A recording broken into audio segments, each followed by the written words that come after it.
this is an iHeart podcast. Guaranteed human. I turned off news altogether. I hate to say it, but I don't trust much of anything. It's the rage bait. It feels like it's trying to divide people. If we got clear facts, maybe we can calm down a little. NBC News brings you clear reporting. Let's meet at the facts. Let's move forward from there. NBC News, reporting for America.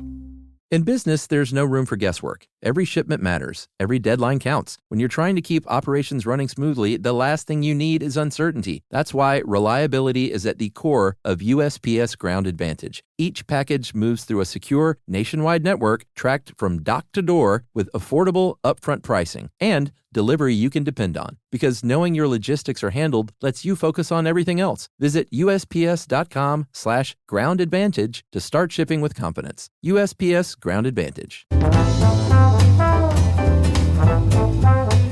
Hey, and welcome to The Short Stuff. I'm Josh, and there's Chuck, and it's us. But we're joined by a third person today, in spirit. Her name is Camberley Kate, and she seems like a pretty boss person. Yeah, she sure was. If you found yourself in Camberley, England, which is about 35 miles southwest of London. In Surrey. That's right. If you found yourself there in let's say, the mid-1970s, you might have seen, causing a traffic jam in town, a beret-wearing, gray-haired senior citizen with a handmade push cart with Ward stray dogs painted on the side of it. Mm-hmm. And then some dogs in that cart riding along, and maybe another, 15 or 20 dogs, some on leashes, some not on leashes, but very good boys and girls, walking along with this, for lack of a better word, crazy dog lady in the best way. Yeah, crazy dog lady. Her name was Kate Ward. And the reason she was a crazy dog lady, in addition to walking all these dogs around, is that all of these dogs were hers. She wasn't like helping out a friend by taking these dogs on a walk. She had taken in all these dogs because they were all strays. They were about to be put down. They had been abandoned, and she took them in as her own. And what's really cool about this too is she took really good care of them. This wasn't like a situation where she was just collecting dogs and, whatever happened to him. Like, she took excellent care of each one of these dogs. And over the course of her lifetime, actually over the course of just something like 50 years, I think, she rescued hundreds of dogs and kept them in great health and gave them great lives. Yeah, it's amazing. It was more like 30-something years. Oh, really? Yeah, that's a lot of dogs. And apparently, here's the little secret is apparently there were hundreds of cats. I couldn't find a lot of evidence of that, but I did read a couple of articles where they said, that no one ever talks about the cats, but there were just as many cats over the years. So, one of England's first, probably the first en masse dog rescue person. Mm-hmm. From what I read, people would, of course, take in a stray here and there and that kind of thing, but there weren't these big dog rescue organizations. People would either abandon a pet, very sadly, or just drop it off at the vet or drop it off at the front door of the police station. And that's where she sourced them. She got dogs and cats from police stations, from veterinarians, out on the streets just randomly. And it all started with this greyhound at the very beginning. I think in 1943, she had bought a cottage. It was her first house. And then she said went up the road, and on the doorstep of the vet, someone had abandoned this little lame skinny greyhound that was set to be put to sleep. And she was like, no, that's coming with me. Yeah, the vet, I heard, is very dramatic. The vet had the axe in the air in mid-swing when she stopped him and said, no, I'll take this little greyhound in. That became, from what I can tell, her first dog, at the very least of her adult life. And she and the dog, did you see the little doggie's name? I couldn't find it anywhere. No, I couldn't find the greyhound's name. Okay, but this is her first dog. We'll call him Primo. She and Primo were inseparable for over 8 years. They were just the best of friends. And then sadly, as things happened, Primo died. She gave him an extra 8+ years of great life.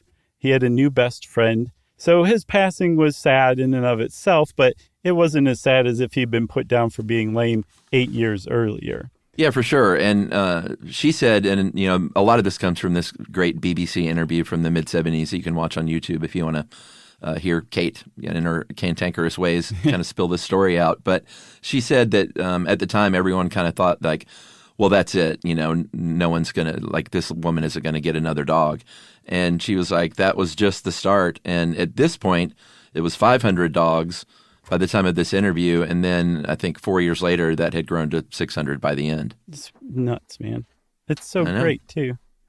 I say we take a little break and come back and talk a little more about Camberley Kate and her saga. Let's do it.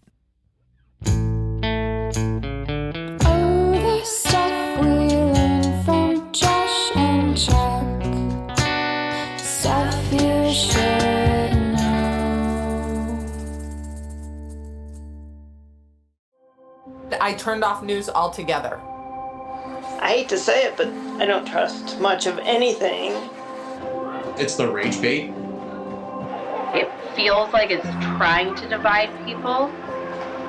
If we got clear facts, maybe we can calm down a little. NBC News brings you clear reporting. Let's meet at the facts. Let's move forward from there. NBC News, reporting for America. With my mom and dad living in Orange County, when we bring my 5 and 7-year-old to visit, we are sometimes in for a 2-hour drive that could feel like 10. Oh, as an avid camper, I know all about this. We'll pack up the RV and know this is either going to be the trip of a lifetime or a complete disaster. Which is why we load up the iPads with Lingo Kids before we even pull out of the driveway. It's what dreams are made of. Lingo Kids keeps kids engaged and quiet with over 4,000 interactive games, songs, and shows that kids simply cannot get enough of. You can pack whatever you think you'll need, but Lingo Kids is the only entertainment you'll need for a stress-free car ride. Or really, any ride. Plane, train, hovercraft, whatever. Download Lingo Kids for free today. Or unlock even more amazing content with Lingo Kids Plus. Choose the yearly plan and save up to 60%. Search Lingo Kids in the App Store or Google Play. Lingo Kids. Everything kids love.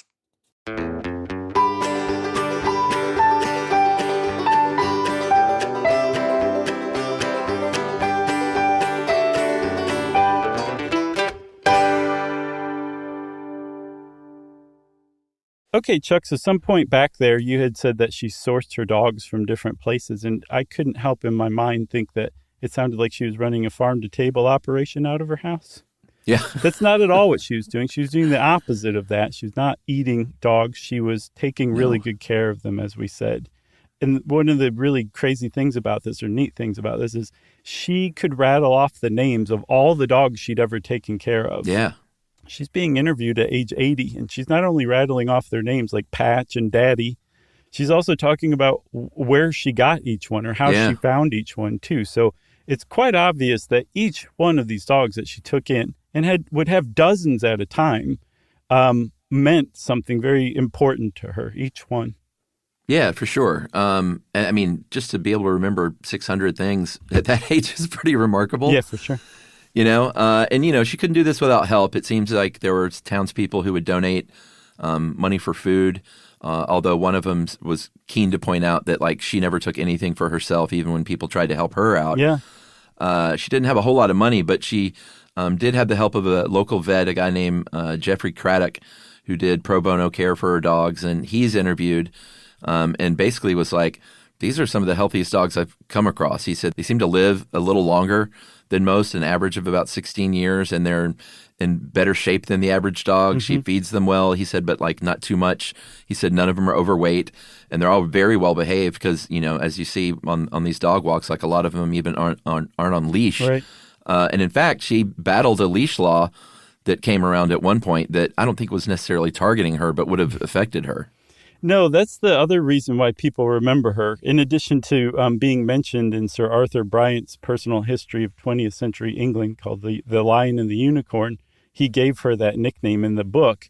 One of the reasons she became kind of a legend, in addition to being the first, like, basically solo animal rescue person, was that she had quite a personality in and of itself. Yeah.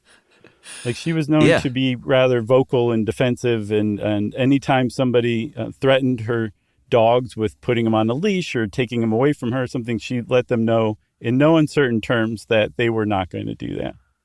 Yeah, I think it's interesting. Like, she didn't seem personality plus, but kind of in a lovable way, because she's like, don't screw with my dogs. Yeah. Apparently she would, the cars would honk at her and stuff because she would cause like, a bit of a traffic jam at times when she has all these dogs on these walks, and she would ram that cart into the cars and not be too nice sometimes, and was not nice to the city council. Like I said, with that leash law, it's not like she went in there with hat in hand. She even petitioned the royal family at times, right? Yeah, apparently she would regularly write to them. And I don't know that they ever wrote back, but there was an incident where a teacher said publicly that they saw Kate beating one of her dogs with a stick. And she got so incensed about this and was so concerned, I guess, about what people thought of how she was taking care of her dogs. She wrote to King George VI, Queen Elizabeth's father, and said, like, that did not happen. Unequivocally, that didn't happen, nor would it ever happen. So she would appeal to them, too, if the city council wasn't behaving. And I don't know what effect it has, but it's definitely worth mentioning. Yeah, apparently she even sent Queen Elizabeth when she got married, before she's queen, I guess, in November 1947. And it says that one of the dogs sent a wedding gift, a dog leash, to those corgis that Queen Elizabeth loved. So that's pretty cute. She lived on a pension. Not a lot is known about her early life. I think I found that she was, sadly, both of her parents had died when she was a young age, and was raised by her aunt, and kind of worked when she became a teenager, worked as a housemaid at various places and institutions, and apparently was pretty religious, because she did say that, capital H, him, these animals belong to him, and that I'm just sort of caring for them, the best I can. I'm just cleaning up their poop. Exactly. She, you mentioned that, and I think it's worth pointing out again. She was not wealthy. She was living off a pension from the government, from what I can tell. Like you said, she'd been a housemaid here or there, and I don't know that she was occupied much after that once she bought her house for £600, by the way. But this is from a How Stuff Works article, and there is a person named Heather Driscoll Woodford who curates a Facebook page to Camberley Kate, and has a lot of information about her, but basically points out that Kate was like the forerunner to the people who are rescuing dogs today. And like you said before, like, this just did not happen. People just abandon dogs. Maybe you would take a stray in, like you said, I think, but she just came out of nowhere and made such an impact and became so memorable that she inspired other people to do the same.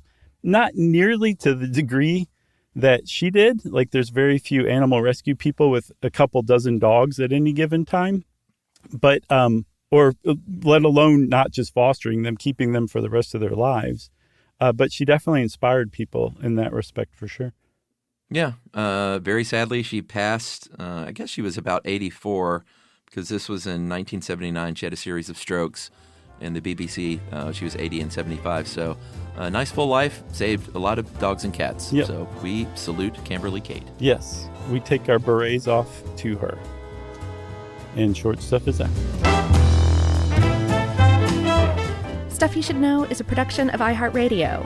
For more podcasts from iHeartRadio, visit the iHeartRadio app, Apple Podcasts, or wherever you listen to your favorite shows.